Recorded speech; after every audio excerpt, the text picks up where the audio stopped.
Marks आएंगे लिखने से, ग्रामर रूल्स से, बट आपने इंग्लिश कहाँ सीखी, आपको वो इंग्लिश कहाँ हेल्प कर रही है, वो आपको 12th के बाद पता चलेगा। जैसे मुझे पता चला, एक टारगेट सेट कर लो कि हाँ मुझे डेली के 5 वर्ड्स सेलेक्ट करने हैं, मीनिंग्स याद नहीं करने उसके, हमें यूसेज याद करने हैं कि उसके यूज़ क्या है, उस वर्ड कहाँ यूज़ हो रहा है। कई बार मैंने एक्सक्यूजेस सुने हैं कि मैम हमारे घर का एटमॉस्फेयर नहीं है, मेरे मम्मा को इंग्लिश नहीं आती, मेरे पापा को इंग्लिश नहीं आती। तो अरे तो ये तो चांस है आपके लिए कि आप सीखो और मम्मा को भी सिखाओ, पापा को भी सिखाओ। I hope you all must have watched the movie 3 idiots, और नहीं देगी तो सुना तो ज़रूर होगा। उसमें 3 कैरेक्टर्स थे और फेमस मूवी थी आमिर खान की। तो एक रेंचो, फरहान एंड राजू। तो ना तो मेरी लाइफ रेंचो जैसी थी कि बिल्कुल ही एक्स्ट्रॉर्डिनरी है, ना ही फरहान थी मैं कि घर पे लड़ लूँ कि नहीं मुझे तो यही चाहिए, पैशन पे फोकस करना है। मैं थी राजू, जो एक बहुत मिडिल क्लास से थी और फैमिली की होप्स, अपना खुद का बर्डन और बिल्कुल नम्ब ब्लैंक कि what to do now. Yes, my name is Nancy Khurana and I am from Gwalior, Madhya Pradesh. By profession I am an educator जो सभी एज ग्रुप्स को इंग्लिश पढ़ाती है, and recently I am working one of the reputed CBSE school. तो school time पे I was an average girl जो कभी assemblies के लिए स्कूल में स्टेज पे नहीं गई, ना ही कभी फंक्शंस अटेंड किए। इवन स्टेज पे जाके असेंबलीज़ के लिए इवन अगर मेरा नेम गया भी है तो मैं दूसरे दिन एब्सेंट हो जाती थी बिकॉज ऑफ फियर, कि मैं इतनी ज़्यादा नर्वस हो जाती थी, मेरी watery eyes and all, I couldn't go. But as you have heard कि ऐसा होता है ना कि लाइफ चलते चलते ऐसे टर्न हो जाएगी, नो वन नोज़। वही हुआ, एक स्टेज आई मेरी लाइफ में, आई couldn't imagine कि वो सिचुएशन आनी चाहिए। इन 2010 when I was in 10th standard, my father passed away due to some health issues. I was totally numb. I was shocked. Means he was the strongest pillar of my life, and without him my life would be incomplete. So I just pushed myself. I have completed 10th, then 11th and then 12th. Then life didn't stop there. मेरा 12th का result भी नहीं आया था अभी, and I was totally blank कि क्या करना चाहिए। एज़ मैं इंग्लिश बैकग्राउंड से नहीं हूँ, मेरे फैमिली में ऐसा कोई नहीं था जो इंग्लिश प्रोफिशिएंट हो तो मुझे नॉलेज दे सके कि नहीं आपको ये पाथ चूज़ करना है, ये पाथ चूज़ करना है। और मैंने कोई कोचिंग्स नहीं की because I belong from middle class family. तो मैं बस मई जून में एक summer camps type like 15 days का कैंप जो लगता था वहाँ ज़रूर जाती थी इंग्लिश सीखने की, ग्रामर के रूल्स सीख लिए। बट हाँ, उस टाइम पे मैं ये ज़रूर करती थी कि जो भी मैंने ग्रामर के रूल्स पढ़े हैं, सपोज़ आज मैंने सीखा कि मुझे इज़, आर और एम का यूज़ कहाँ कैसे करना है, तो वो मैं घर आके लिखती थी और फिर उसको रिवाइज़ करती थी, वो अपनी फैमिली मेम्बर्स के साथ शेयर करती थी। भले ही वो इंग्लिश प्रोफिशिएंट नहीं थे, बट शेयर करने से हमारी नॉलेज इम्प्रूव हो रही है, बिकॉज अगर मैं उसको जितनी बार रिपीट करूँगी तो वो चीज़ मेरी लाइफ में अडेप्ट हो रही है, मैं इन्वॉल्व कर रही हूँ अपनी डेली लाइफ में।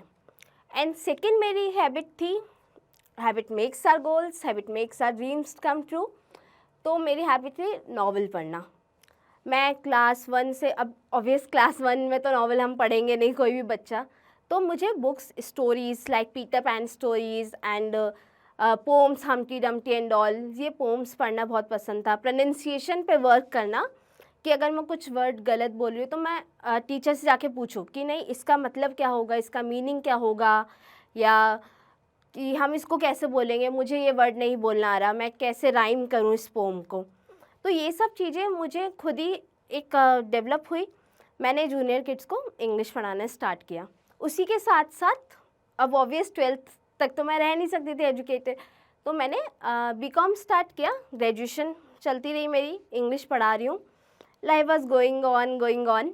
After graduation again I was blank, numb, क्या करें, क्या किया जाए अब इस टाइम पे, should I change my career path और should I go with teaching line.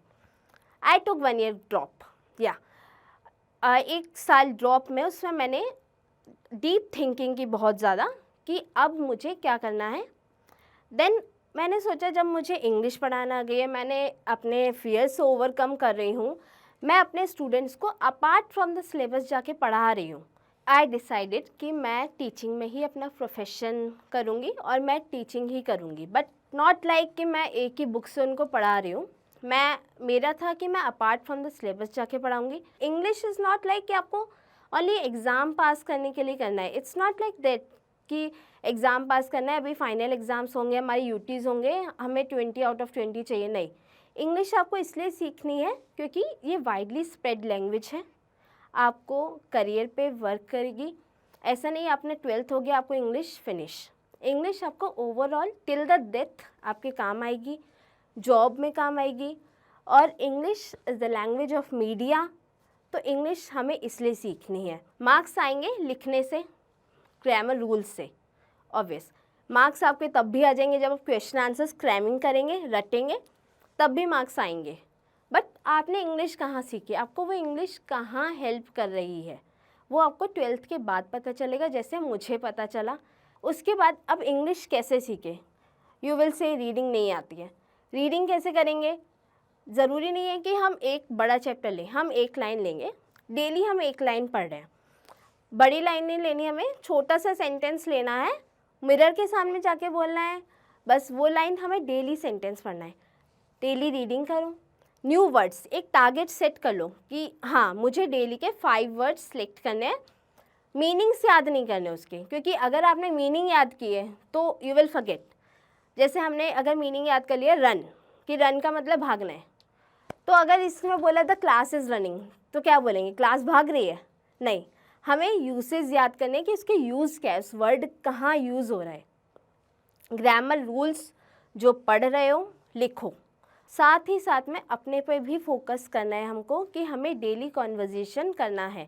नहीं आती है इंग्लिश, ऑब्वियस नहीं आती है। बहुत से बच्चे हैं जो मेरे पास आते हैं, इंग्लिश मीडियम में पढ़ते हैं कि मैम इंग्लिश नहीं आती, क्या करें। इवन 11th 12th के स्टूडेंट्स मेरे से पूछते हैं कि मैम इंग्लिश नहीं आती, क्या करें।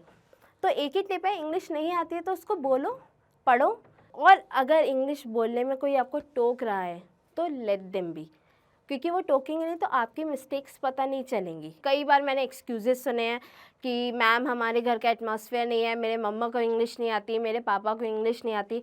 तो अरे तो ये तो चांस है आपके लिए कि आप सीखो, और मम्मा को भी सिखाओ, पापा को भी सिखाओ, भाई बहन सबको सिखाओ, इवन अपनी सोसाइटी को भी सिखाओ English. At last I just want to say, whatever you are learning, just read, think about it, and then start writing. English needs consistent efforts to learn. Even I agree that yes, everything seems difficult in the starting, but it needs consistent effort at last, and then you will be proficient. I guess you all are champions. And at last I just want to say, if I can learn, then you can also learn. It's not that much difficult. अगर आप भी इस video के and तक आ गए हैं तो मेरी तरह आप भी इंस्पायर जरूर हुए होंगे। दोस्तों, आपको पता है हम सब बड़े सपने देखते हैं, लेकिन हम में से कुछ ही लोग हैं जो अपने सपने को पूरा कर पाते हैं। और आपने कभी नोटिस किया है, जो भी लोग अपने गोल को अचीव कर पाते हैं उनमें एक कॉमन स्किल होती है, वो क्या है? अच्छी कम्युनिकेशन स्किल्स और इंग्लिश बोलने की स्किल। और अब हम भी इस स्किल को मास्टर कर सकते हैं जोश स्किल्स ऐप के साथ। यहाँ पे हमें daily vocabulary, grammar, reading, writing practice के साथ साथ अपने ही जैसे लाखों स्टूडेंट के साथ इंग्लिश में बात करने का भी मौका मिलता है। इससे हम अपनी इंग्लिश की फ्लुएंसी जो है वो इम्प्रूव कर सकते हैं। तो चलिए आज ही अपने सपने की ओर पहला कदम लेते हैं भारत के number 1 spoken English learning app जोश स्किल्स के साथ।